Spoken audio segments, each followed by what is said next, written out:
Este podcast é uma produção da Rádio Guarda-Chuva. Jornalismo para quem gosta de ouvir.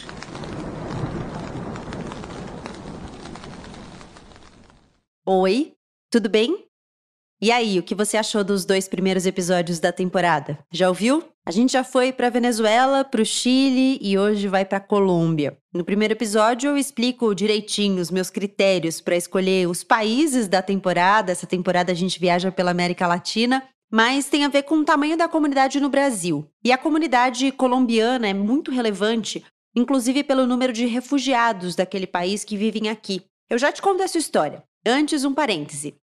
No episódio passado do Põe na Estante, eu te confidenciei sobre as minhas cantorias no chuveiro, né? Bom, eu sigo ouvindo bastante essa playlist no Amazon Music, a Cantando no Chuveiro, mas hoje eu vou te confessar outra coisa. Eu gosto, e muito, de Los Hermanos. Você é da turma que gosta ou que não gosta? Bom, muitas revelações, né? Eu tô falando isso porque essa semana eu descobri uma outra playlist no Amazon Music, Primavera Vibes. É só acessar o aplicativo do Amazon Music, eu tô amando. Tem Los Hermanos, várias outras musiquinhas gostosas, umas batidas boas de ouvir deitado na rede, assim, sabe? A Amazon Music é a anunciante desse episódio. Baixa aí o aplicativo pra ouvir, você ouve músicas e podcasts por lá, de graça. Inclusive, já procura o Põe na Estante, é bem facinho. Segue a gente por lá, que aí você não perde nenhum episódio novo. Toda vez que tem novidade, o app te avisa. São milhões de músicas, milhares de podcasts. Você pode baixar e escutar offline. E se você assina o Amazon Music Unlimited, você tem acesso a mais de 75 milhões de músicas, inclusive lançamentos mais recentes, sem anúncios. Aliás, novos assinantes podem experimentar o Amazon Music Unlimited gratuitamente por 30 dias e você pode fazer isso acessando o link que está aqui na descrição do episódio, amazon.com.br/põe na estante. Depois, o plano é renovado automaticamente, mas você pode cancelá-lo a qualquer momento.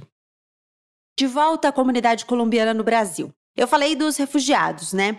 Nas décadas passadas, o Brasil foi o principal destino de quem fugia de conflitos na Colômbia. Há 15 anos, a ONU estimava que 17 mil pessoas vindas de lá vivessem aqui sem documentação. Oficialmente, o país tem pouco menos de 1.500 refugiados colombianos reconhecidos pelo governo brasileiro. Os anos de maior fluxo migratório foram os que registraram o agravamento dos enfrentamentos entre grupos paramilitares, o exército e as guerrilhas na Colômbia. Por isso, a comunidade colombiana aqui é grande. O livro que eu escolhi para essa parada do Giro pela América Latina é de uma autora contemporânea que há pouco foi traduzida pela primeira vez aqui no Brasil e nesse livro nos apresenta um cenário que a gente conhece pouco, a gente lê pouco essa parte da Colômbia. Bora viajar? Esse podcast é apresentado por b9.com.br.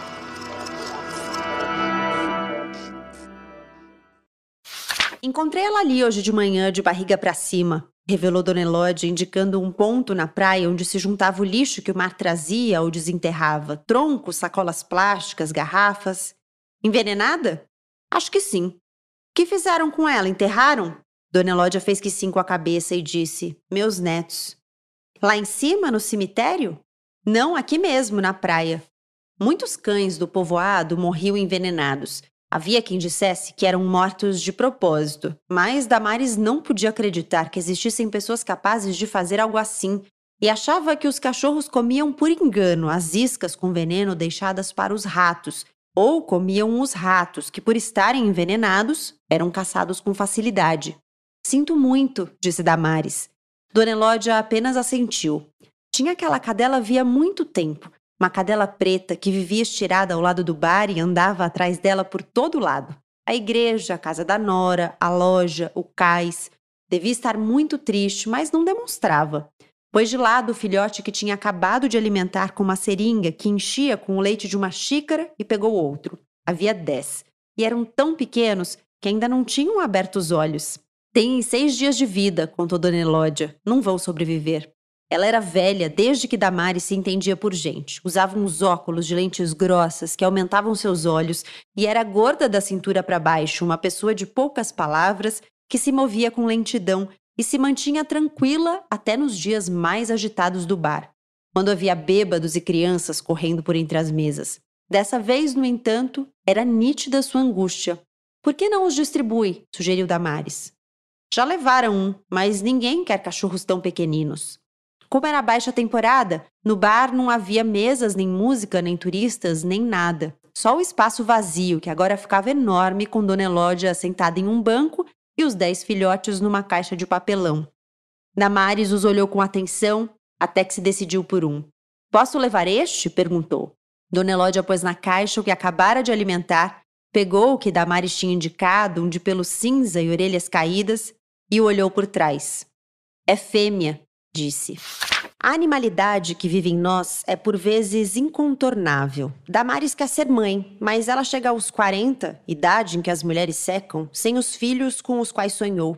A negação de seu desejo de vida abre as portas para o que há nela de sombrio, aquilo que todos nós guardamos bem no fundo, torcendo para que nunca dê as caras. Mas no caminho havia uma cachorra, uma filhotinha, dengosa, que ela carrega no colo, espreme no peito, acolhe na cama. A cachorra é como uma sombra, companheira de Damares no cenário feroz das ondas que batem no rochedo, lambendo as casas ricas cuidadas por gente pobre que beiram o Pacífico. A cachorra cresce e desbrava e descobre. Damares sente e ressente.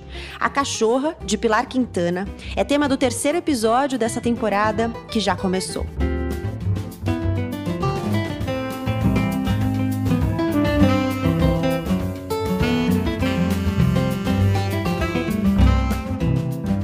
Seja bem-vinda, seja bem-vindo ao 3º episódio da temporada Um Giro pela América Latina aqui do Põe na Estante. A gente dá sequência a esse passeio hoje com um pulinho à Colômbia. Como sempre, nesse Clube do Livro, em formato de podcast, tem 2 pessoas na mesa conversando comigo, Gabriela Mayer, sobre o mesmo livro. E para falar sobre A Cachorra, da colombiana Pilar Quintana, eu convidei a Aline Midley e o Sebastián Ronderos. Sejam super bem-vindos, muito obrigada por estarem aqui. E queria pedir, por favor, para vocês se apresentarem. Vamos por ordem alfabética. Aline, quem é você? Olá, gente. Bom dia, boa tarde, boa noite para quem está acompanhando a gente. Primeiro, agradecer a Gabriela pelo convite e pela janela de oportunidade que ela me abriu, literal, na literatura da Pilar Quintana, uma autora que eu ainda não havia lido, então, de fato, foi um grande presente para mim conhecê-la, conhecer essa obra, que conversa tanto com nós mulheres, principalmente, mas conversa com a sociedade de um modo geral. Eu sou jornalista, atualmente apresento o Jornal das 10 na Globo News, e como uma boa jornalista, ou quando tento ser, né, sempre uma boa jornalista, amo ler, amo literatura, então é um prazer estar aqui com vocês. Muito bom. Seba, quem é você? Olá, sou colombiano, cada vez me sentindo mais colombo-paulistano, professor de política na Inglaterra, embora sempre tenha, de algum jeito, presença aqui no Brasil, e foi realmente uma delícia esse convite da Gabi, porque há tempo não lia nada do meu país de origem, e eu acho que esse livro tem uma relevância muito interessante em termos regionais colombianos do que está acontecendo hoje, então agradeço muito esse convite e será um prazer essa conversa com vocês. Bom, vamos começar por aí, então. Por que você achou que tem relevância tendo a perspectiva do que está rolando hoje na Colômbia? Bom, acho que o livro toca várias camadas de violências e também generosidades, que estão todas, de algum jeito, estruturadas a partir de uma forma muito complexa e muito localizada na região colombiana, que seria o Pacífico colombiano, uma região, talvez a região mais negra da Colômbia e com as elites mais brancas. É a região que mais tem crescido a desigualdade nos últimos anos, especialmente na cidade de Cali, que foi um dos epicentros de violência da polícia e vamos dizer, o caráter da milícia urbana na cidade, que se viu também em outras, como foi Bogotá, como foi Palmeiras, etc, etc. Então, essas violências internas que foram apagadas ou negadas por muito tempo, que fazem parte do cotidiano, hoje estão no meio da agenda política nacional. Muito legal saber isso, porque eu acho que quando a gente lê coisas colombianas, a gente lê poucas coisas que têm essa parte do Pacífico como cenário, né? Quando a gente chega na literatura colombiana. Então foi bem interessante pensar nessa costa do Pacífico. Ela descreve com tantos detalhes, né? Esse lugar em que você tem os rochedos e você tem as casas ricas que ficam mais perto do mar, mas que são cuidadas por gente pobre, né? Ela é uma mulher negra, a família dela é negra, o companheiro dela é negro, então ela vai falando dessa desigualdade, vai colocando isso no livro, né? Esse foi um livro que eu descobri quando eu fui para a Colômbia. Faço esse mapeamento, às vezes, quando eu viajo, de tentar descobrir autoras, mulheres ainda não publicadas no Brasil, e aí estava numa conversa com uma livreira por horas, e ela falou, você tem que conhecer essa mulher. E o livro ainda não tinha chegado aqui, eu li primeiro em espanhol, foi muito bom ter conhecido ela, e quando foi publicado aqui, eu peguei de novo para ler, li em português, e de novo ele conversou muito comigo. Aline, você falou dessa conversa com as mulheres, especialmente, né? Por que isso? Por que você sentiu isso? Porque o grande enredo se dá com a frustração dela diante do não engravidar. Então, eu acho que para qualquer mulher, mesmo para aquelas que tenham alguma certeza do não maternar, isso é algo que nos acompanha ao longo da vida, né? Pelo menos até os 40, quando ela fala sobre a idade de secar das mulheres, né? Que por si só já é uma discussão da ordem biológica muito brutal para as mulheres, e principalmente nesse momento em que a gente tem mais liberdade de ser o que a gente é, né? Ou de tentar ser o que a gente se propõe a ser, ou que nos faz feliz. Então eu acho que com certeza bateu para mim diferente do que bateu para o Sebastião, não só pelo fato de ele ser colombiano, claro que isso nos afasta ainda mais nas percepções, né? Ou nos complementam, mas acho que para qualquer mulher aquilo vai chegar diferente, porque no final é uma história que fala sobre uma mulher e as suas dores, e no caso dela fica muito claro que não ter conseguido ter um filho a impacta e a violenta em vários aspectos, em todas as relações dela.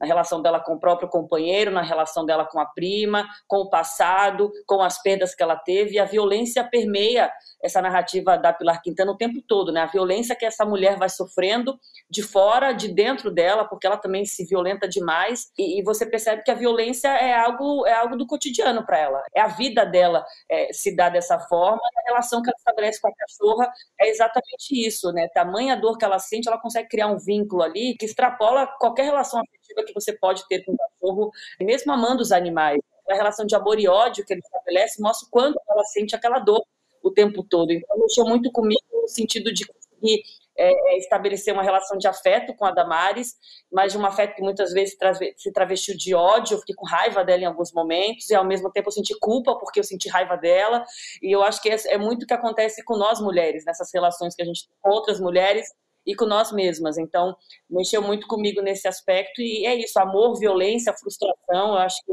a palavra ali para mim, para definir esse livro, é ressentimento. Ressentimento, para mim, é a palavra que me vem quando eu lembro dessa narrativa dela. E ela conseguiu, não é, gente? Assim, Sebastião e Gabriela, 157 páginas, tratar de questões tão complexas, né, da psicologia humana. Assim, é um livro curto, né, um livro denso, mas ao mesmo tempo ele é muito rápido de ler, e ele vai mexendo com você numa profundidade muito grande, assim, o que eu acho que é de um brilhantismo da autora que eu não vejo com tanta frequência.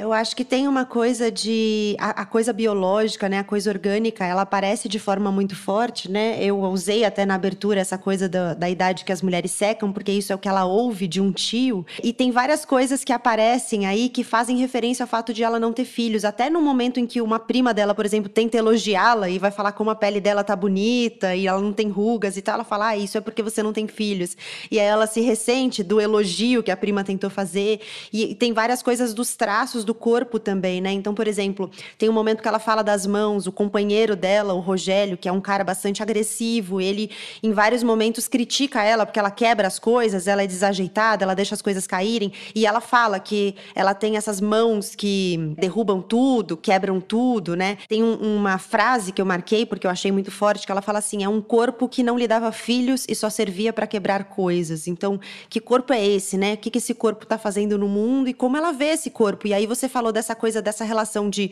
você julgar as outras mulheres, sentir culpa depois porque você julgou, né? E ela faz isso também. Então ela julga as outras mulheres, ela vai falar das filhotinhas que sobreviveram, né? Ela pega a cachorra de uma ninhada e e da ninhada só sobreviveram 3 filhotes. A dela, a da dona dos cachorrinhos e da Quimera, que ela fala assim, é um milagre, é uma coisa inesperada ela ter sobrevivido, porque na verdade ela é uma mulher muito desregrada, ela fala, né? Então ela julga também as outras mulheres e a gente fica nesse mesmo movimento de julgar e depois falar, puxa, mas eu tô julgando, mas dá pra entender por que ela tá fazendo isso, né? É muito louco esse sentimento que eu acho que gera com essa protagonista. Exatamente. Eu não sei para o Sebastião como é que foi isso como homem, mas também conhecendo esse contexto das mulheres colombianas, já me metendo assim, né, Gabi? Porque você que é a mediadora aqui, mas como jornalista... Não, estamos aqui para isso. A questão da camada racial me chamou muito a atenção, porque eu demorei um tempo, como eu também conheço muito pouco a Colômbia, fui uma única vez só para a capital, mesmo conhecendo historicamente a questão racial que envolve a Colômbia, não é o ponto forte do que a gente lê sobre a Colômbia geralmente, né? E eu demorei um tempo para entender que ali havia uma camada racial profunda nas relações entre as pessoas, nas relações de trabalho, nas relações afetivas, mas eu demorei um tempo, conforme ela foi descrevendo a Damares, o corpo da Damares, o short da Damares, e descreveu o próprio Rogélio, que é o companheiro dela, e aí eu fui entendendo, poxa, existe uma relação ali dos ricos brancos que vão para esse balneário curtir o rochedo, a vista, e essa comunidade negra onde passa toda a narrativa, assim, e para mim foi surpreendente entender que havia uma demarcação racial muito forte, e acho que sobre a Colômbia a gente sabe muito pouco em relação a isso.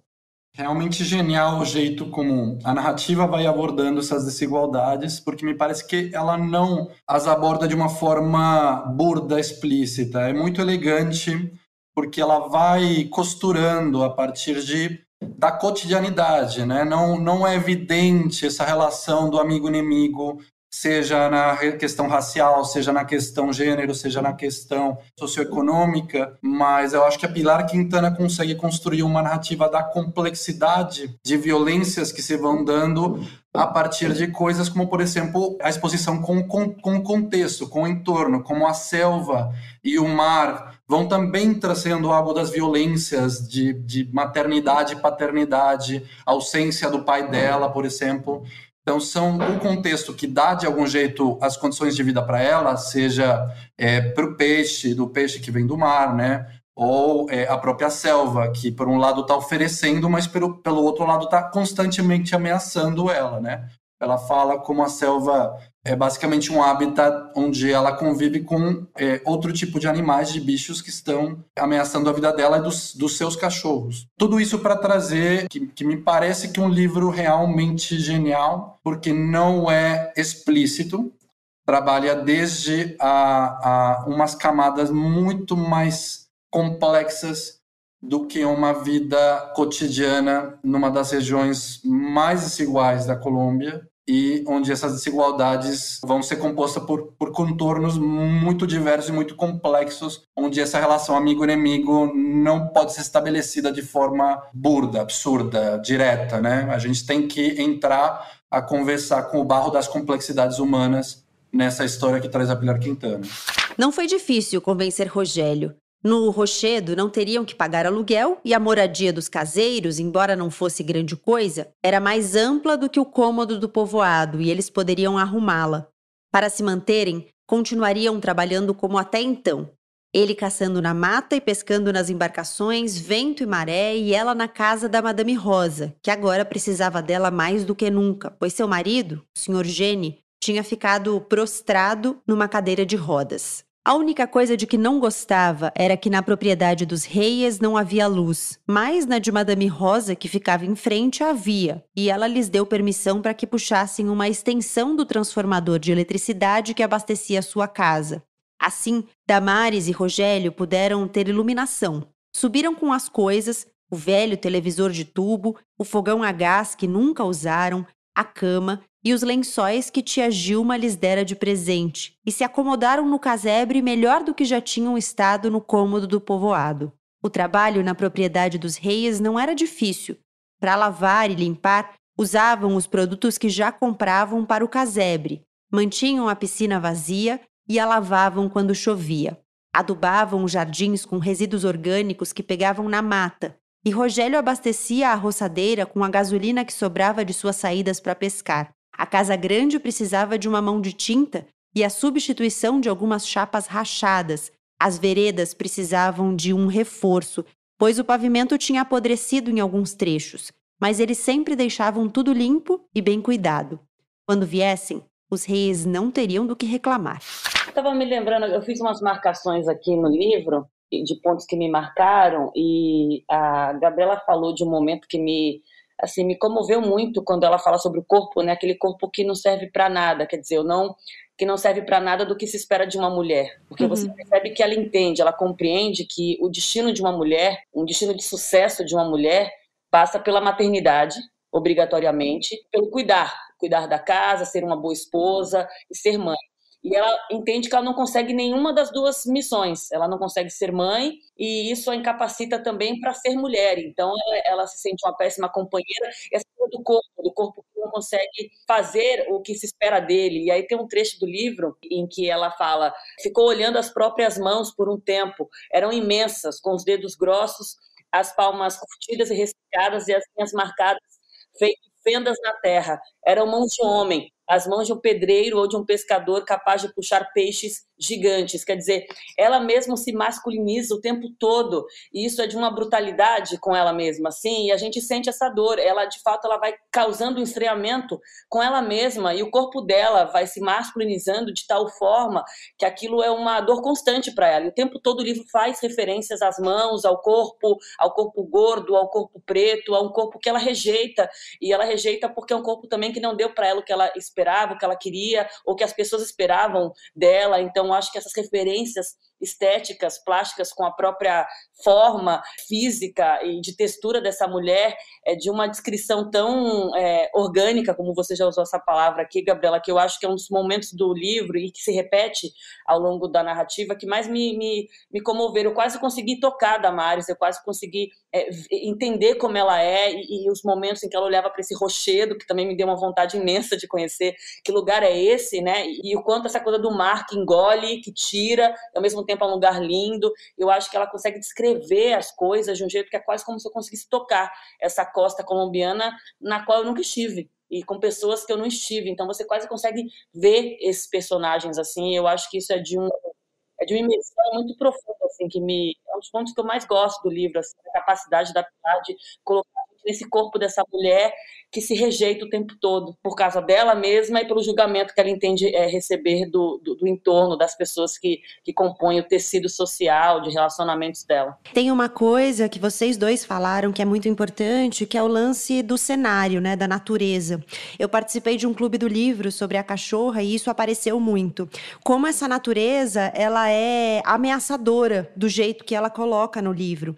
Então, quando você, sei lá, fala de um rochedo com casas ricas e o mar batendo, normalmente, sei lá, você imaginaria um lugar de veraneio, né? Talvez até o sol ali batendo, mas eu, pela história, pela forma como ela constrói, em nenhum momento imaginei o sol, por exemplo. Eu sempre imaginei uma coisa meio acinzentada, uma coisa meio tempestade vindo, assim, sabe? E essa selva também que tá do outro lado, então de um lado você tem o mar que ameaça, do outro lado você tem a ameaça da selva. Então é algo que quase vira inóspito ali para a vida dessa mulher, e justamente por isso que não é idealizado, romantizado, porque a gente romantiza muito a natureza, né? Então tem até um movimento interessante, né? Eu sou da Umbanda, e quando você começa a se relacionar com o seu orixá e começa a entender o que significa ser filha do seu orixá, e, enfim, você vai entendendo ali, um dos processos é justamente desromantizar a natureza. Então você fala assim, você é filha de Oxum, que são as águas dos rios, e aí você imagina um riozinho ali, né, tranquilo, só que o rio pode ser caudaloso, pode ser uma corrente que te leva e te afoga, entendeu? Então tem esses dois lados da natureza, e no geral a gente romantiza a natureza, eu acho, né? Eu acho que nas nossas visões a gente tende a fantasiar uma natureza branda, uma natureza que tá ali para ser vista, mas a natureza não tá ali só para ser vista, né? A natureza é vida, a natureza tá acontecendo também.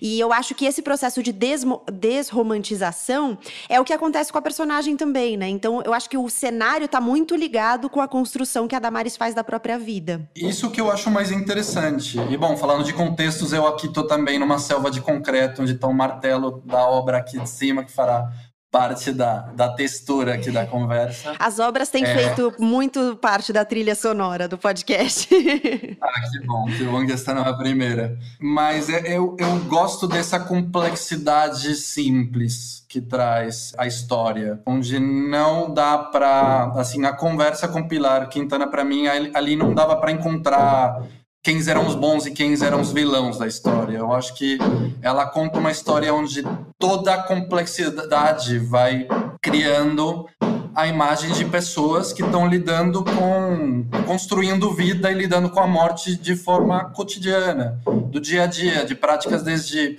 fazer o café, pegar o peixe e justamente quebrar essa forma de ver a natureza de uma forma maravilhosa, onde a natureza simplesmente oferece e é basicamente um entorno que está ali para a gente aproveitar, como umas lutas da forma tão robusta e tão inóspita do dia a dia de uma pessoa nessa região, né? Então, e que no final me parece que espelha também coisas da estrutura familiar dela. Eu via na selva um pouco a mãe dela e no mar o pai dela, onde ela está constantemente conversando sobre essa condição de ser mulher num corpo negro, numa região completamente atravessada pela desigualdade racial, não só racial.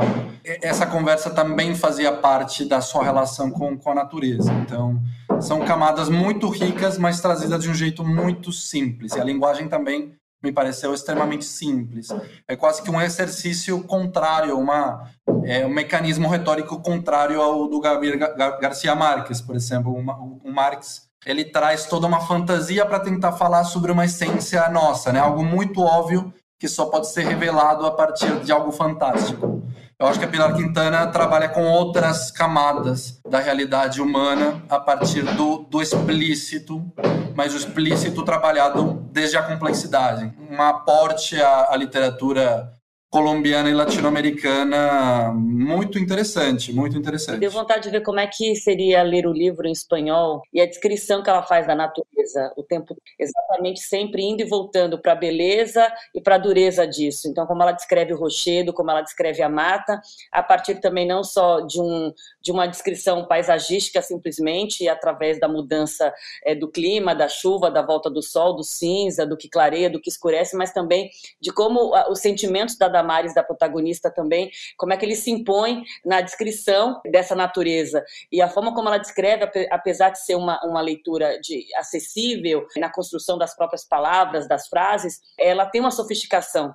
A forma como ela escolhe as palavras, e é simples, mas tem uma beleza e tem uma sofisticação literária, e é exatamente, eu acho que essa descrição do Sebastian foi muito interessante, uma complexidade simples, que, na minha humilde opinião de jornalista, não especialista, ela é simples, mas ela é complexa exatamente porque tem uma beleza, tem uma sofisticação, mas ela não quer ser sofisticada, ela quer te colocar naquele ambiente e fazer você transitar por esses adjetivos, por essas descrições que muitas vezes são antagônicas e que, de fato, vão na contramão do que se espera de um lugar como aquele, que você quer conhecer, você quer contemplar. Como assim aquele penhasco, aquele rochedo vai ser feio? Como aquela travessia, dependendo se a maré baixa ou sobe, como é que aquilo pode ser ruim? Aquela travessia o tempo todo está sempre contando alguma ida, alguma vinda, alguma volta dos personagens, nessa cobrança constante, nesse julgamento constante, nesse medo constante que ela vive.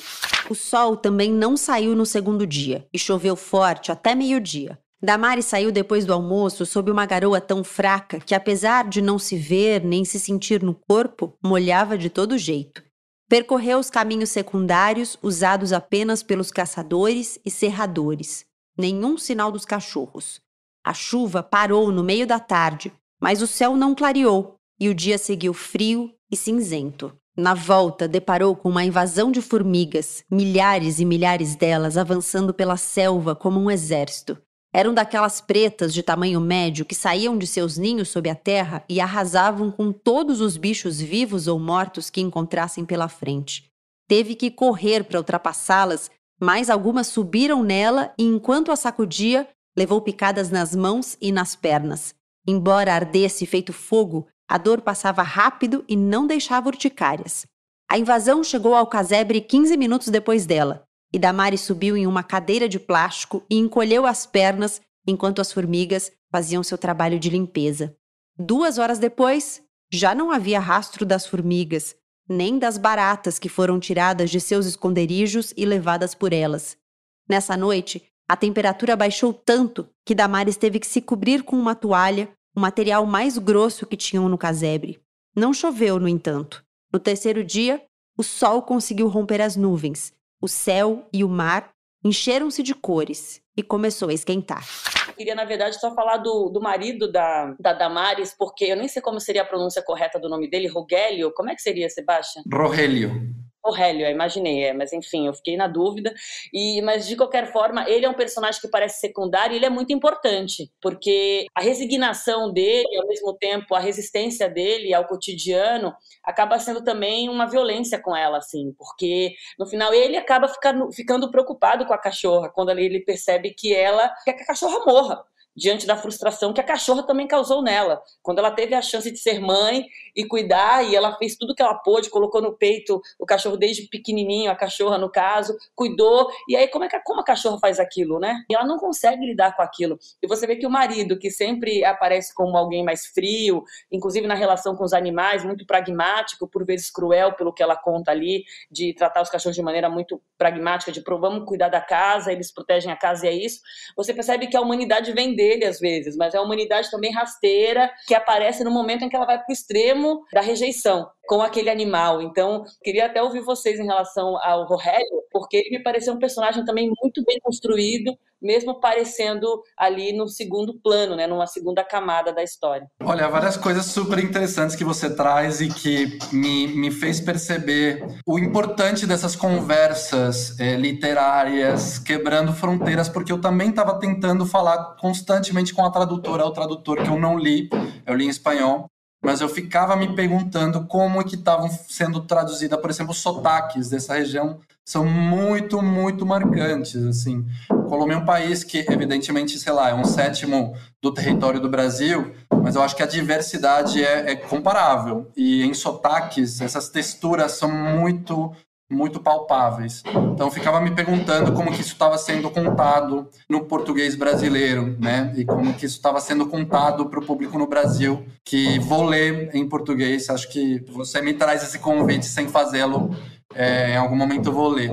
E eu acho que Rogélio, para mim, foi talvez dos personagens melhor construídos da história. Porque talvez ele traz também essa coisa da simplicidade, mas ao mesmo tempo da complexidade numa relação que também está marcada por violências e que também reproduz formas de violências, mas dentro dessas formas de violências também há gestos de generosidade. Então, como a generosidade faz parte de um convívio também de tensão com o perigo constante, né? A morte atravessa a história toda, desde o começo até o final, e acho que a Damares, que sente muito mais essa presença da morte e que sofre, né? Que é, inclusive, julgada socialmente por mortes alheias, né? Mas o Rogélio, eu acho que ele sempre ele cumpre uma função muito importante para problematizar constantemente e não deixar o leitor entrar numa leitura rasa e simples sobre as relações que estão postas ali nessa história, né? Dos grandes méritos dela, né, assim como de outros grandes escritores e escritoras, é captar as ambivalências, né, as ambiguidades. Então, não construir pessoas planas, né? A gente tem momentos de generosidade e momentos de uma ira furiosa, né, que desperta na gente. A gente tenta guardar a nossa ira num cantinho ali, mas às vezes ela sai, e ela sai de jeitos tortos que a gente não gostaria que saísse. Na manhã seguinte, a cachorra estava muito dócil e não se separou de Damares nem por 1 minuto.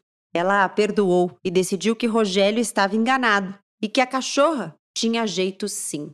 Armou-se com uma das cordas de Rogélio para atar lanchas, a enlaçou pelo pescoço com o mesmo nó que usava para prender a canoa, a amarrou a uma das colunas do quiosque, sentou-se a seu lado e pacientemente esperou que tentasse sair. Quando fez isso e se pôs a puxar a corda, Damares começou a lhe dizer suavemente, para que se acalmasse, que tudo o que esperava dela era que não fosse embora nunca mais, que voltasse a ser uma cachorra obediente, que se lembrasse da fome, dos horrores, dos 33 dias que esteve perdida na mata, que não fosse burra e aprendesse com a experiência. Rogélio chegou da mata nesse momento, com uns pedaços de pau para reparos no casebre, e olhou a cena com assombro. « Você quer matar o bicho? Por quê? É um nó corrediço, vai enforcá-la. Damaris correu para o pescoço da cachorra com a intenção de libertá-la. Mas como ela tinha se movimentado com desespero, o nó tinha se apertado e não cedeu. Rogério afastou Damaris, dominou e deitou a cachorra e pegou seu facão. Damaris se horrorizou, mas antes que pudesse reagir, Rogério cortou a corda e libertou a cachorra. Depois que a cachorra se acalmou e tomou água, Rogério ensinou Damaris como prendê-la. Não tinha problema usar o nó corrediço para evitar que se soltasse, mas jamais devia enlaçá-la pelo pescoço.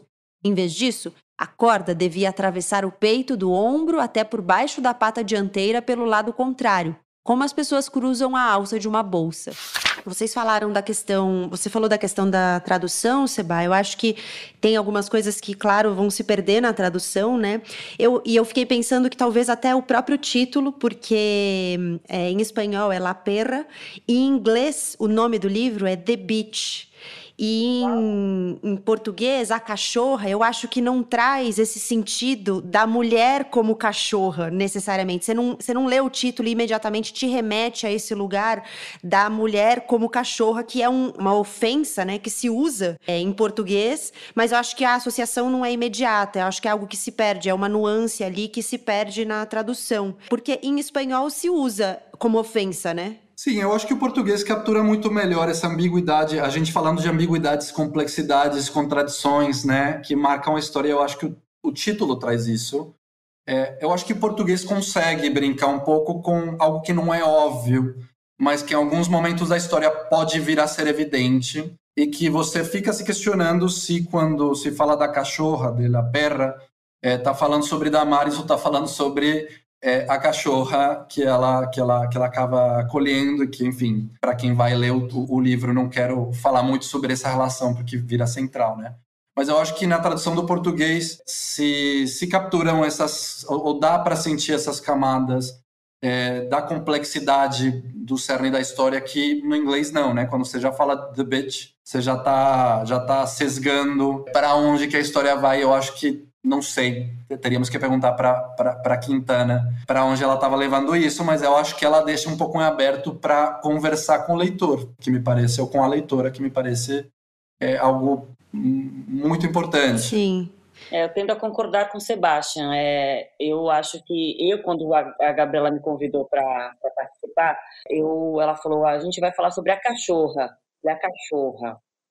Cachorra, não conheço esse livro, vamos lá. E eu achei o título incrível, eu falei, que livro é esse? Aí eu fui ver eu fui no Google, obviamente, e já aparece o livro, a capa dele. Aí eu vi aquele cachorro amarrado, sem cabeça, com ramo seco saindo daquilo, e aí eu fiquei imaginando antes de ler do que se trata isso, né? E eu demorei um tempo, aí quando eu fui entender e fui ler sobre o livro, antes de ler o livro, eu falei, uau, ele fala sobre maternar, ele fala sobre mulher, ele fala sobre o domesticar sentimentos, sobre o não domesticar, sobre julgamento, ele fala sobre essa mulher que pode ser muitas coisas, inclusive uma cachorra para a sociedade, e não só no sentido de the bitch, sendo uma bitch, indo para o inglês, mas de uma cachorra que é isso, uma cachorra que você doma, você não, né, não necessariamente até indo para o sentido do se prostituir em várias formas, mas no sentido de ser tratada, é isso, põe uma coleira ou de não ter nenhum valor, porque eu acho que a Damaris não se sente com valor, então eu acho que o conceito de cachorra, ele dá possibilidade, indo para o português dessa forma, de você viajar e transitar por isso. Depois que você lê o livro, isso parece ainda mais possível. E eu não sei se o The Beach, se ele também já não fecha muito, exatamente como o Sebastian falou, já fecha e você fala, bom, existe uma bitch aí nessa história, essa mulher que, né, a gente vai ver se é uma filha da P ou se não é. O título ele é muito convidativo, assim, o título em português, assim, essa é a minha percepção no primeiro momento, mas compreendo isso que a Gabriela fala. Cria-se um limbozinho aí interpretativo que pode ser bom e pode não ser, dependendo do que a pessoa espera de absorção, né? Se ela quer algo mais rápido, talvez The Beach ele vá mais a um ponto específico do que esse livro propõe, mas acho que ele propõe muitas reflexões sobre o que é ser uma cachorra. Eu acho que vocês têm razão, de fato, que a sutileza ganha, né, nesse caso. Eu acho que a gente, como leitor, ganha também mantendo a sutileza, né? E assim, tem um elemento que me transtornou quase quando eu descobri, lendo sobre a escrita do livro, o processo da Pilar, que foi, ela escreveu esse livro no puerpério.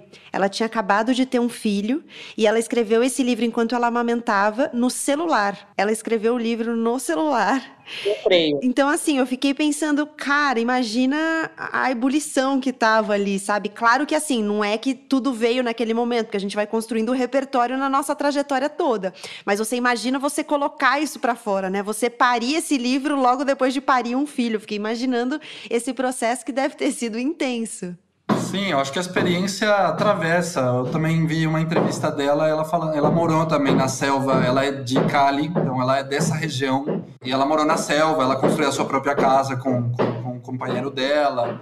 Em algum momento eu ouvi ela dizendo, eu só consegui escrever esse livro por ter vivido na selva e ter sentido justamente também a hostilidade da natureza e ter sido mãe. E ter tido essas questões que a Aline começou falando sobre isso, a importância do corpo posicionado dentro de um contexto cultural maior, onde a gente está falando com a autora, mas ela faz um convite muito mais aberto, né? Que a gente falava do título. O título, ele abre uma conversa com o leitor, o que faz a experiência da leitura um processo muito rico. Que incrível, eu não sabia disso. Me viu já uma coisa assim, e ela abrir, né, ela poderia não ter contado isso para ninguém, ela poderia não ter revelado o contexto no qual se deu essa escrita, e com certeza ela faz isso de maneira proposital, né, ela abre esse processo criativo dela, porque ela sabe que isso vai provocar novas reflexões na própria ideia da maternidade, e o quanto a Pilar deveria estar devastada de sentimentos, né, para conseguir construir uma narrativa dessa, amamentando, escrevendo no celular e vivendo a maternidade também. O quanto isso também acaba não deixando de ser romantizado também, né? Desromantizado, como a Gabriela usou, é de fato um processo bem parecido. A própria desromantização que a gente vê no livro, a autora também viveu, provavelmente, né? Eu não tenho filhos, mas ela deve ter vivido isso como puérpera, porque a gente sabe, não sei se a Gabriela tem filhos, mas amigas que tiveram filhos falam isso, é um desabrochar brutal. Todo mundo fala que é lindo, mas é brutal em muitas formas, e eu acho que eu fiquei imaginando aqui que a Pilar deve ter vivido uma parada muito louca e ela fez uma coisa muito linda, que foi esse livro, e o quanto é legal ela compartilhar como aconteceu essa escrita, porque isso fala muito sobre o quanto é exigente a maternidade, vivendo ela ou tentando vivê-la sem conseguir. Foi isso que me veio com a descrição que vocês dois fizeram da forma como esse livro surgiu. Muito, muito interessante. Vou ver as entrevistas dela sobre isso, fiquei curiosa. Eu também não tenho filhos, mas eu fiquei pensando nisso porque todos os relatos também que eu conheço do puerpério são de momentos super intensos, né? De altos e baixos, às vezes de baixos muito baixos, de um cansaço absurdo, né? Porque, enfim, você tá aprendendo a lidar com outro ser humano que chega ali, então muito difícil tudo isso, né? E eu fiquei pensando na relação dela, né, com essa cachorrinha que ela adota, porque o desejo, né, da maternidade, ele vai se manifestando tanto nas coisas mais explícitas do que ela fala, dessa coisa de querer ser mãe a todo custo e de como, no início, a relação dela com o companheiro dela vira quase um sexo por obrigação, porque eles começam a transar para engravidar e ela não consegue engravidar e aquilo vai frustrando, até nas coisas mais delicadas, assim, não são sutis, mas são delicadas, eu acho, que é, por exemplo, ela nomeia a cachorrinha como Shirley, que eu acho que é uma espanholização de Shirley, que era a Miss Colômbia e era o nome que ela tinha se proposto a dar para a filha quando ela tivesse uma. Então ela nomeia a cachorrinha e isso vai dizer muito da relação que ela constrói, né, com esse animal, e toda a relação, né, envolve expectativas. Então é uma relação em que tem muita expectativa em cima dessa cachorrinha, assim, né? Você fica pensando, coitada da cachorra, tá carregando o mundo nas costas. Já depois da meia-noite, na hora das televendas, de repente explodiu um raio bem próximo que por um instante iluminou tudo. Damares deu um pulo de susto. Faltou luz e um aguaceiro tremendo desabou, com raios, trovões e tanta água que era como se fosse jogada aos baldes no telhado do casebre. Mas o clima refrescou, os clavitos desapareceram e Damares, sabendo que a cachorra estava protegida no quiosque, foi dormir. Na manhã seguinte, continuava a chover forte, E ela, como tinha demorado a ir dormir, se levantou tarde. O piso estava frio e úmido e a panela na qual tinham queimado a estopa de coco na noite anterior servia agora para receber a água de uma goteira no meio da sala. A eletricidade não tinha voltado e Rogério estava em uma das cadeiras plásticas, diante da televisão desligada, tomando um café que devia ter preparado no quiosque. Essa sua cachorra aprontou ontem à noite, reclamou. Damares se horrorizou. Não pelo que a cachorra podia ter feito, mas sim pelo castigo que o Rogério podia ter lhe dado, aproveitando que ela não estava. O que você fez com ela? Eu nada, mas ela acabou com os sutiãs. Damares saiu do casebre a todo vapor. Não dava para ver o mar, as ilhas, o povoado, nem qualquer outra coisa além da chuva, branca ao longe como uma cortina de gaze e correndo feito riacho pelos telhados, pelas veredas e escadas da propriedade. Damares chegou ao quiosque ensopada. Suas calcinhas e as cuecas de Rogério, que ela tinha pendurado no pequeno varal na noite anterior, estavam no lugar. Apenas seus sutiãs, que eram 3, estavam jogados no chão e despedaçados. A cachorra abanava o rabo com timidez e culpa, mas parecia bem. Damares a inspecionou da cabeça ao rabo e foi tamanho o alívio que sentiu por encontrá-la bem, que em vez de repreendê-la, a abraçou e falou que estava tudo bem, que tinha entendido a mensagem e nunca mais daria banho nela. A gente falou bastante das questões raciais, né, no livro, e tem um momento que eu acho que me pega, que é a família dela vem e usufrui ali da casa da qual ela cuida, né, porque os donos não estão ali por uma série de motivos que a gente vai descobrindo, e ela vai descrever esse momento em que eles estão na piscina e estão ali meio que fazendo uma farra e tal, né, e ela fala assim que eles parecem insolentes, e que ser insolente pra ela era um dos piores crimes. E esse trecho me pegou, na verdade, porque antes de ler esse livro, eu tinha acabado de ler um livro da Rebecca Solnit, a mãe de todas as perguntas, em que uma das coisas que ela fala, né, ela vai falando do poder dos discursos que são construídos para diminuir alguns grupos. E quando ela fala das questões raciais nos Estados Unidos, ela fala que uma das palavras que mais aparecem para se referir à população negra é insolência. E eu fiquei pensando nisso, porque coincidiu de eu ter lido e aí ela usa exatamente essa palavra, né, insolentes. E é nesse momento que você entende que ela é uma mulher negra, porque até então ela já falou do companheiro dela, ela já falou de outras pessoas do livro, mas aí ela deixa claro que ela tá lá, porque ela fala, nós somos. E aí você entende que ela é uma mulher negra. Então, isso que vocês falaram no início, né, de ela ir construindo com sutileza, então ela não escancara tudo que tá colocado ali, todas as camadas. Você vai, aos poucos, você vai assentando essas informações e encaixando ali no quebra-cabeça, né? É interessante você trazer isso, porque eu acho que aí se revela também a função da tradução como parte da construção da história e da narrativa, ou da reinvenção dela mesma, porque em espanhol, aí ela não está dizendo insolente, ela está falando igualada.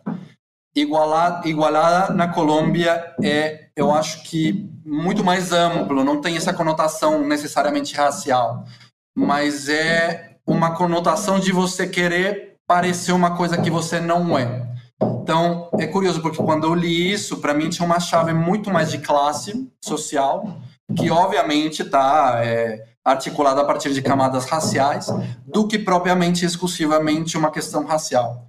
Que talvez essa tradução e essa escolha da tradutora ou do tradutor de trazer a palavra insolente traz um ênfase, como a Gabi está dizendo, numa camada muito mais, numa chave muito mais racial do que de classe, né? Uhum. Esse conceito de insolência, essa ideia, na verdade, de situar o conceito de insolência no debate racial e /social também, é interessante porque isso está em qualquer pauta racial no mundo, em qualquer lugar do mundo isso existe. E essa grande luta que é você, como corpo negro, se sentir legítimo naquele espaço. E a opressão histórica é tamanha que te falam que você não tem que estar naquele lugar e você acredita. E aí entra todo o papel da educação, né, do empoderamento intelectual, de consciência, que, enfim, é uma discussão infinda que sei que não é o nosso foco. Então, quando eu li dela se sentir insolente, para mim coube muito. É até interessante ouvir essa fala do Sebastião, indo para a palavra em si, porque mesmo com esse registro dele, para mim continua fazendo todo sentido, porque é uma mulher que se sente insolente naquele ambiente, ver os parentes de forma, da mesma forma, porque estão usufruindo, e você vê que não é porque aquilo parece errado só do ponto de vista moral, porque aquela casa não é deles, é porque aquilo não pode ser deles. E aquilo a incomoda, porque ali a prima, o marido, todo mundo vive aquela casa naquele momento ali de festa, de farra, como se fosse deles, eles estão à vontade naquilo, e aquilo incomoda. Aí incomoda não só porque aquela casa não é deles, mas porque como vocês estão se sentindo possíveis donos de um espaço como esse. Vocês nunca serão donos e poderão usufruir legitimamente, oficialmente de um espaço como esse. Então, a coisa da insolência, eu achei, na hora eu entendi e me doeu, porque eu me conectei com aquilo, e mesmo num contexto no qual eu não me sinto familiarizada, que é exatamente isso, aquele rochedo, aquela costa colombiana, aquele espaço onde as camadas sociais e raciais se entrelaçam de uma forma que é da Colômbia, ainda que haja sempre um diálogo com a pauta racial em qualquer lugar do mundo, existem, né, nuances regionais que se colocam, e mesmo havendo essas nuances com as quais eu não converso, porque eu não conheço de perto, eu entendi a insolência ali, e aquilo é brutal, porque é de fato o grande desafio hoje da inclusão a partir da raça, é você se sentir legítimo em espaços onde você não coexiste com outros negros, onde não se vê aquela paisagem sendo desenhada no cotidiano. Então a insolência, ela é forte, porque não é que ela não se encaixa, ela se sente quase um corpo estranho e insolente no sentido de, como assim? Querendo fazer algo que é da ordem do desaprovado, né? Afrontoso, né? Afrontoso. Então, eu achei, realmente, é um ponto muito forte do livro que você traz e que faz uma conversa com debate racial em qualquer canto do planeta, eu acho. É uma conversa que se dá rotineiramente em qualquer campo social, porque é uma discussão, mesmo quando você tem condição real de habitar um espaço, no sentido financeiro, existe uma sensação de você não pertencer, não poder ser aquilo. Mas a insolência, ela é muito forte, não é? Ela é muito violenta, né? Como quase tudo no livro traz, vem com uma carga de violência muito grande com quem lê, e você fica imaginando ela se sentindo daquela forma, né? Como é injusto, como é duro, né? Porque isso acontece realmente com as pessoas nessas situações. As feridas se curaram e logo a cachorra engordou, mas Damares continuou tratando-a como se ainda estivesse fraca e já não se importava mais em chamá-la de Tirli ou de mimá-la na frente dos outros, nem mesmo de Luzmila quando ela veio comemorar o Dia das Mães.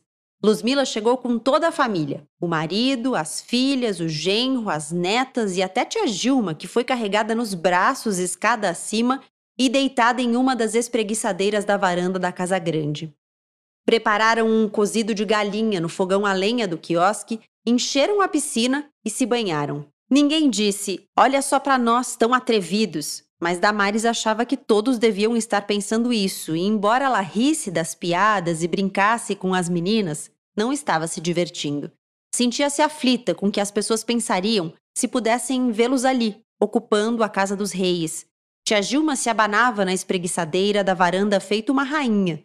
Rogério estava deitado em outra, perto da piscina. Luzmila e o marido, sentados na beirada, bebiam de uma garrafa de aguardente. As meninas faziam piruetas na água e Damares, que tinha acabado de sair da piscina, desfilava deixando um rastro de água pelo caminho de pedrinhas, com seu traseiro gigantesco e o short curto e uma blusa de alcinha desbotada que usava como saída de banho ou para trabalhar. Pensou que ninguém nunca iria confundi-los com os donos. Eram uma cambada de negros pobres e mal vestidos, usando as coisas dos ricos. Uns insolentes era o que as pessoas pensariam. E Damares queria morrer, porque para ela, ser insolente era algo tão terrível ou descabido quanto incesto ou um crime. Sentou-se no chão com as pernas esticadas e se recostou na parede do quiosque. A cachorra se deitou ao seu lado, pousou a cabeça em sua coxa e ela começou a acarinhá-la. Luzmila as olhou, balançando negativamente a cabeça, e então foi oferecer um trago a Rogério.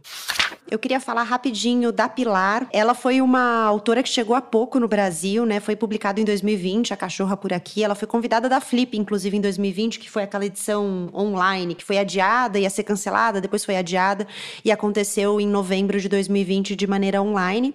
E ela acabou de ganhar um prêmio Alfaguara de 2021, por um romance inédito ainda aqui, o Los Abismos, mas ela tem vários prêmios pregressos. A Cachorra, da Pilar Quintana, tem tradução da Lívia de Orsola, não sei se é assim que se pronuncia o sobrenome dela.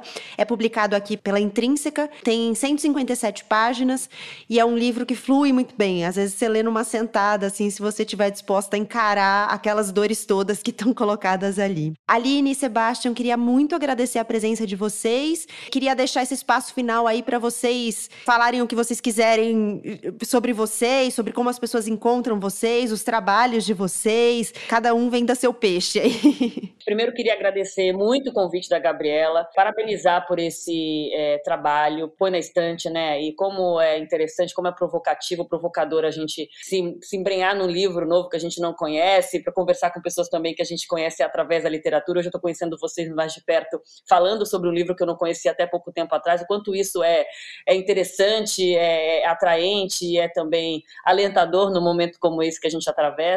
Então, quero agradecer primeiro por essa conversa, por esse convite, por você ter me apresentado a Pilar Quintana. Com certeza lerei Os Abismos, se é que será traduzido assim para o português, veremos, vou acompanhá-la mais de perto e dizer que ler é fundamental, né, gente? Assim, eu acho que toda vez que eu me proponho a fazer uma leitura nova de um livro, eu falo como é importante a gente não perder esse hábito, porque é um hábito que tem que ser alimentado, né, cotidianamente, porque senão a gente é engolido por outras coisas, né? Então, dizer sobre o prazer que é ler e o quanto é necessário ler algo que está fora do seu ambiente, né? Eu leio muito jornal, leio muita revista, muito. Eu sempre tento me manter, pelo menos com uma leitura a cada mês, ter 2 livros que eu vou lendo paralelamente para poder me abastecer exatamente do que é da ordem do humano, para poder me levar de volta para a missão jornalística, que é o meu trabalho principal. Para quem quiser me encontrar, além das redes sociais, Aline Midler, eu estou todas as noites na Globo News, ancorando o Jornal das 10, é a minha nova missão, estou nesse horário da noite há 1 mês e meio. Então, eu conto brilhando com você. Muito, estamos vendo.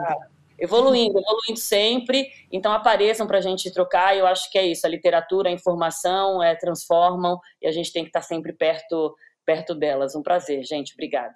Bom, para mim foi realmente importante o convite que a Gabi me fez por vários motivos, não só porque uma amiga muito querida de há muito tempo, que por coisas das idas e vindas, a gente há tempo que não se encontrava, então foi uma desculpa maravilhosa para a gente trocar novamente e me aproximar à Colômbia, que é o meu lugar de origem, embora há mais de 11 anos que eu não moro na Colômbia, também por causa de, agora estou terminando o doutorado, tenho me afastado muito da literatura, do romance, então foi um convite que me deu um fôlego maravilhoso e que eu agradeço e que não só me traz a importância da leitura, mas também da gente sentar para conversar, não só conversar aqui com a Gabi, mas também com a Aline, tem sido maravilhoso, porque eu acho que no fundo não existe uma leitura às secas, mas em toda leitura há formas de interpretar e se reinventar a partir dela. Eu acho que o caráter realmente radical da leitura é a possibilidade de a gente se colocar nos olhos e na experiência do outro sem ter que estar ali. E isso reinventa nossa noção de mundo, mas também nos reinventa dentro dele. E nesses tempos de pessoas com verdades em maiúsculas, eu acho que a leitura convida a esse exercício subversivo de a gente se repensar desde outros marcos e repensar os marcos do que a gente considera real. E dentro dessa conversa, eu acho que colocar o Brasil no mapa latino-americano é uma tarefa necessária, e eu acho que essa leitura que a gente fez aqui com a Pilar e a conversa aqui que tivemos as três foi necessário nesse caminho. Então, agradeço muito o convite e é isso. Eu que agradeço pela presença de vocês, é sempre um prazer falar dos livros e é sempre um prazer, como vocês falaram, encontrar pessoas por meio dos livros. Acho que os diálogos que os livros promovem são maravilhosos, os livros saem das conversas maiores ainda do que eles chegaram, então muito obrigada. É isso, esse episódio do Põe na Estante está terminando. Se você leu o livro antes de ouvir, fica mais um pouquinho que vai ter pós-créditos. Se você não quer spoiler, esse é o fim do 3º episódio. Se você não ouviu o primeiro sobre Dona Bárbara, um clássico venezuelano, e o segundo sobre Formas de Voltar para Casa, uma obra chilena contemporânea, eu recomendo muito. No próximo, a gente vai para a Argentina.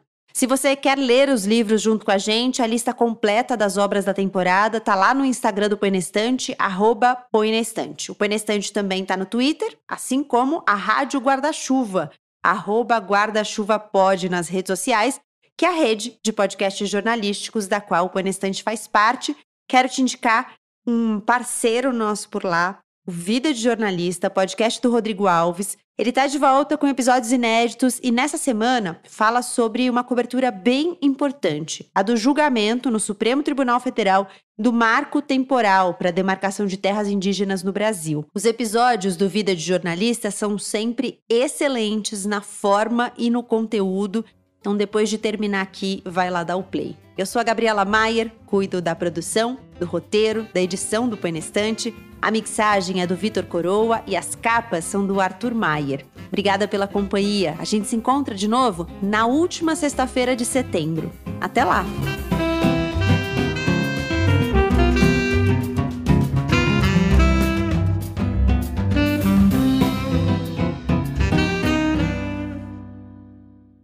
Agora vamos com spoiler? Se você tá aqui ainda, não me responsabilizo, hein? A gente vai falar do fim do livro. Eu achei o final, assim, surpreendente, porque eu imaginava que alguma coisa ruim ia acontecer no final. E algo se desprenderia no nível mais, de uma ruptura mais, como posso dizer, reversível. Eu imaginei que alguma coisa, eu fiquei esperando, vai acontecer alguma coisa, né? Vai dar ruim, né? Essa relação delas duas, uma das duas vai morrer, ou uma das duas, ou a cachorra ou a Damares, alguma coisa vai se dar. Eu fiquei, o livro... E aí, quando se dá esse final, a forma como se dá vem dessa força, né? Das mãos dela sobre a cachorra, aquela mão que ela não reconhece como feminina, aquele corpo também se embrutece de novo e leva ali as consequências mais drásticas naquela relação de afeto quando a morte aparece novamente na vida dela, pelas mãos dela. E aí eu lembro das mãos descritas pela Pilar Quintana Ramon, dessa mulher que não consegue ser mãe, e eu fiquei, uau! Foi assim, uma parte que me comoveu muito também no final, porque volta para o corpo, mas não é também de forma explícita, é de forma inteligente, mas você consegue imaginar a cena e aquela mão, né, que pega a corda e promove aquela ruptura eterna entre as duas, né? Ou não eterna, talvez pelo menos no campo material, eterna, né? Porque há uma perda ali de uma vida, de uma relação que agora vai ficar num outro lugar, né? Da reflexão. É mais simbólico, né? A Damares vai colocar lá na estante dela de memórias quase sempre violentas, quase sempre de perdas, quase sempre de culpas. E aí você falando sobre a cachorra, eu fiquei pensando nesse final, que foi bem forte para mim, assim. Eu gostei também, porque eu também estava esperando uma tragédia, assim, enquanto eu ia chegando no final. E uma das coisas que me surpreendeu do final foi que ele, mesmo com um evento muito marcante, né, muito evidente, o final ainda fica meio em aberto. Ela fica meio se sentindo numa espécie de ambiguidade, onde no seu próprio olhar ela reconhece uma assassina, mas ao mesmo tempo se reconhece também como uma mãe frustrada e como uma pessoa que não quer ter mais relações com outras, né? Então, essa relação com como te chama? A Jimena, que fica em aberto, não se sabe muito bem o que vai acontecer aí. É uma história que convida a imaginação dessas complexidades a partir da morte da cachorra, o que vai rolar, o que vai acontecer. E não fica claro. Pode ir para muitos lugares, pode fortalecer a relação dela com a Jimena, ou pode completamente quebrar essa relação e criar um antagonismo super forte dentro do vilarejo em contra da Damares, que é o que ela está acostumada a viver, né? E eu acho que, falando, por exemplo, sobre a maternidade, como o livro foi escrito, traz essa relação onde a maternidade evidentemente tem complexidades e limitações e cansaços, né? Mas, ao mesmo tempo, traz uma potência gigantesca, né? Essa mulher está escrevendo esse livro num celular enquanto amamenta. Aí é uma potência criativa que vem justamente de algo que pode ser visto também como uma limitação, né? Isso para mim tá no livro todo e no final, no último parágrafo do livro, essa abertura é com o que eu fiquei, pelo menos. Não sei se era isso que ela queria transmitir, mas foi isso que eu entendi.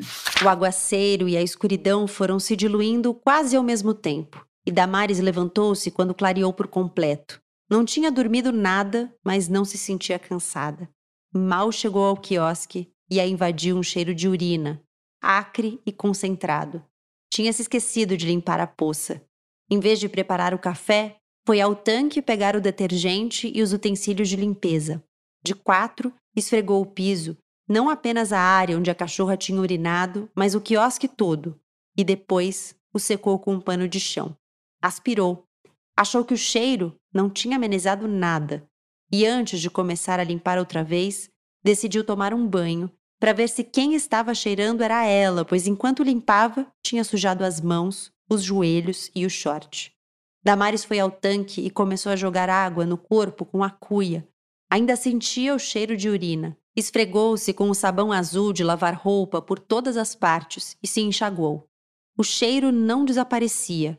Então pegou um espelho retangular que usava quando se penteava e espremia espinhas. Queria ver se encontrava nesse espelho o olhar da mulher que tinha fatiado o marido, e lhe pareceu que sim, e que as pessoas veriam também e perceberiam o que ela havia feito. Então examinou as mãos largas e ásperas com que tinha matado uma cachorra com a barriga cheia de cachorrinhos e pensou ver as marcas da corda nelas. Angustiada, como se rogasse aos céus, olhou para cima. Os abutres tinham chegado.